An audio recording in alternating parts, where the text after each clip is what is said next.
कि आदरणीय साहू जी महाराज जी छत्रपति जी की जीत भारी मतों से इस क्षेत्र से होने वाली है, कोई हरा नहीं सकता। मैं ज्यादा लंबी बात नहीं करूंगा क्योंकि अभी आदरणीय साहू जी को भी बोलना है, शरद पवार जी को भी बोलना है, उद्धव जी को भी अपनी बात रखनी है। मैं दिल्ली से चल के आपके बीच में कहने के लिए आया हूं, हमारे प्रमुख, हमारे मुखिया अरविंद केजरीवाल जी को इस सरकार ने जेल में डाल दिया। भारत के प्रधानमंत्री ने झारखंड के मुख्यमंत्री को जेल में डाल दिया, हेमंत सोरेन को जेल में डाल दिया, मनीष सिसोदिया को जेल में डाल दिया, हमारे एक और मंत्री सत्येंद्र जैन को पकड़ के जेल में डाल दिया, शरद पवार जी की पार्टी के नेता अनिल देशमुख जी को पकड़ के जेल में डाल दिया, संजय रावत जी शिवसेना के नेता उनको पकड़ के जेल में डाल दिया। मुझे 6 महीने जेल में रखा, लेकिन मैं प्रधानमंत्री जी से कहना चाहता हूं, चाहे जितनी जेल में डालो, तुमसे लड़ाई जारी रहेगी और इस बार के चुनाव में तुमको इस देश की जनता तुम्हारी तानाशाही का जवाब देगी। दुनिया का सबसे बड़ा लोकतंत्र है भारत। 145 करोड़ लोग अपने वोट की ताकत से नेता चुनते हैं, उनको सांसद बनाते हैं, विधायक बनाते हैं, मंत्री और मुख्यमंत्री बनाते हैं। प्रधानमंत्री जी और उनकी पार्टी सारे विपक्ष को जेल में डालना चाहती है। मुझे तो प्रधानमंत्री जी के ऊपर एक छोटी सी कहानी याद आ गई। एक बार एक लड़का सारे विपक्ष को जेल में डालना चाहते हैं मोदी जी। एक बार एक लड़का ट्रॉफी लेके अपने पापा के पास पहुंचा, उसने कहा पापा मैं फर्स्ट आया, पापा मैं फर्स्ट आया, दौड़ में मैं फर्स्ट आया। पापा ने कहा बेटा बहुत बहुत बधाई तुमको, ये बताओ तुम्हारे साथ प्रतियोगिता में कितने लोग थे? बोले पापा मैं अकेले दौड़ रहा था, फर्स्ट आया, फर्स्ट आया, फर्स्ट आया। वो अकेले चुनाव लड़ना चाहते हैं, सारे विपक्ष को जेल में डालना चाहते हैं। मैंने सुना था कोई कार चोर होता है, कोई बाइक चोर होता है, कोई सोना चोर होता है, कोई घर में घुस के चोरी करता है। प्रधानमंत्री और उनकी पार्टी चोर है, पूरी की पूरी पार्टी चोरी करने जाती है। बालासाहेब ठाकरे जी की, उद्धव ठाकरे जी की तीर कमान चोरी कर ली मोदी जी ने, शरद पवार जी की घड़ी चोरी कर ली। इन घड़ी चोर और तीर कमान चोरों को इस बार के चुनाव में जवाब देना है। महाराष्ट्र के लोगों आपको जवाब देना है। 48 की 48 सीटों पर इंडिया गठबंधन जीतना चाहिए, 48 की 48 सीटों पर।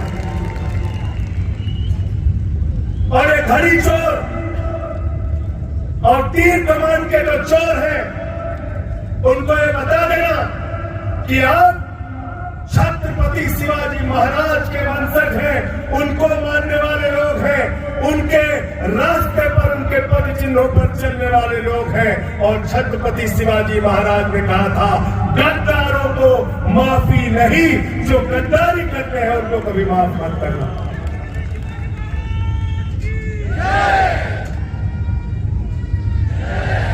गद्दारों को जवाब देने के लिए तैयार है आप? हाथ उठा के बताइए, तैयार है ना? मोदी जी कहते हैं हमारी ये गारंटी, ये गारंटी, ये गारंटी। मैंने कहा मोदी जी आपकी सिर्फ एक गारंटी है, झूठ बोलने की गारंटी है। प्रधानमंत्री नरेंद्र मोदी ने 10 साल में इतना झूठ बोला, इतना झूठ बोला, मैं समझता हूं विश्व रिकॉर्ड बन सकता है प्रधानमंत्री। और मोदी जी के बारे में तो मैं कहता हूं, प्रधानमंत्री को कोई बात मालूम हो ना मालूम हो, लेकिन गंजे को भी कंघी बेच सकते हैं भारत के प्रधानमंत्री। गंजे को भी कंघी बेच सकते हैं। इतना झूठ कहने लगे 2 करोड़ नौकरी हर साल देंगे, किसानों की आमदनी 2 गुना करेंगे, इतना काला धन लाएंगे कि 15 लाख हर खाते में जमा हो जाएगा। किसान जब काले कानून के खिलाफ दिल्ली में पहुंचा तो उसके सामने कीले गाड़ दिए गए, किसानों पर लाठियों से पिटवाया गया। 750 किसानों ने अपनी शहादत दी। मैं महाराष्ट्र के लोगों आपसे कहने के लिए आया हूं, जिन्होंने 750 किसानों की जिंदगियां ली, उनकी चुनाव में जमानतें जब्त कराने का काम आपको करना है। प्रधानमंत्री जी कहते हैं 400 पार, 400 पार, 400 पार। ये फर्जी नारा है, ये जुमला है, याद रखना। प्रधानमंत्री ऐसे नारे कई राज्य में दे चुके हैं। बंगाल में गए, कहने लगे 200 पार, 200 पार, 200 पार, आई 73 सीट। झारखंड में गए, कहने लगे 65 पार, 65 पार, 65 पार, आई 23 सीट। मिजोरम में गए, कहने लगे 21 पार, 21 पार, 21 पार, आई 1 सीट। महाराष्ट्र में कहने लगे 150 पार, 150 पार, 150 पार, आई 105 सीट। कर्नाटक में गए, कहने लगे 130 पार, 130 पार, 130 पार, आई 65 सीट। दिल्ली में आए, बोले 45 पार, 45 पार, 45 पार, आई 8 सीट। अब कह रहे हैं 400 पार, 400 पार, 400 पार। जनता करे तड़ी पार, तड़ी पार, तड़ी पार। इनको तड़ी पार करना है ना? तैयार है ना? आपको तैयार है ना? तैयार है इनको तड़ी पार करना है ना? कैसे कैसे मंजर अभी आने लगे हैं, कैसे कैसे मंजर में आने लगे हैं, और गाते गाते लोग चिल्लाने लगे हैं, बदल डालो इस तालाब के पानी को। कमल के फूल तो मुरझाने लगे हैं, कमल के फूल तो मुरझाने लगे हैं। कितना घमंड हो गया मोदी जी को। गाना गा रहे हैं, कह रहे हैं जो राम को लाए हैं हम उनको लाएंगे।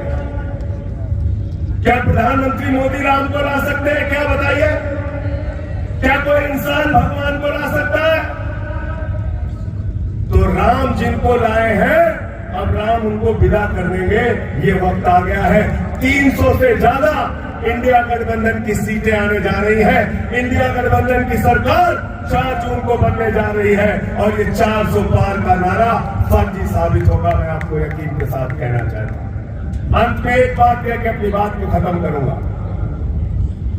भारत दुनिया का सबसे बड़ा लोकतंत्र है, और दुनिया के सबसे बड़े लोकतंत्र के प्रधानमंत्री 10 साल के बाद आपसे वोट मांगने जाते हैं। 10 साल में शिक्षा के लिए क्या किया नहीं बताते, बिजली के लिए क्या किया नहीं बताते, किसान के लिए क्या किया नहीं बताते, नौजवान के लिए क्या किया नहीं बताते, महिलाओं की सुरक्षा के लिए क्या किया नहीं बताते। भारत के प्रधानमंत्री और उनकी बातों को सुन के देश शर्मिंदा हो जाता है। 10 साल के बाद भी हिंदू मुसलमान, हिंदू मुसलमान, हिंदू मुसलमान इसके नाम पर वोट मांगते हैं। मैं मोदी जी से कहना चाहता हूं, मोदी जी अब आपका ये हिंदू मुसलमान वाला फार्मूला चलने वाला नहीं है। हमारे काम का हिसाब दो। जो वादे किए थे उसको तुमने क्यों नहीं पूरा किया, इसका हिसाब दो। इसके हिसाब के नाम पर इनसे वोट लेना। साथियों और दोस्तों, मैं सिर्फ यही कहने जा रहा हूं, उत्तर प्रदेश गया था, वहां हवा बदली है, हरियाणा में हवा बदली है, राजस्थान में हवा बदली है, दिल्ली में हवा बदली है। केजरीवाल जी को जेल में डाला है तो वहां लोग नारा लगा रहे हैं, जेल का जवाब वोट से देंगे, तानाशाही का जवाब वोट से देंगे, गुंडागर्दी का जवाब वोट से देंगे। और मैं छत्रपति शाहू जी महाराज की धरती पर खड़ा हूं। ये तो वो धरती है पूरे देश में, आज अगर दलितों, पिछड़ों, शोषितों, वंचितों को अगर एक ही बात याद आती है, पहली रियासत थी ये रियासत जिसने आरक्षण की व्यवस्था को लागू करने का काम किया, गरीबों को, वंचितों को अधिकार देने का काम किया। मैं आपसे यही कहना चाहता हूं, ये बेईमान अगर दोबारा आ गए तो ये आरक्षण खत्म करेंगे, संविधान खत्म करेंगे, आपके वोट की ताकत खत्म करेंगे। हम बाबा साहब डॉक्टर भीमराव अम्बेडकर के संविधान को खत्म नहीं होने देंगे, हम अपने आरक्षण को खत्म नहीं होने देंगे, हम अपने वोट की ताकत को खत्म नहीं होने देंगे। हम भारतीय जनता पार्टी और एनडीए को इस चुनाव में हराएंगे। और मैं फिर दोहरा रहा हूं, महाराष्ट्र में 48 के 48 सीटें इंडिया गठबंधन को दे देना, इन बेईमानों को हराने का काम करना। बहुत बहुत शुक्रिया, बहुत बहुत धन्यवाद।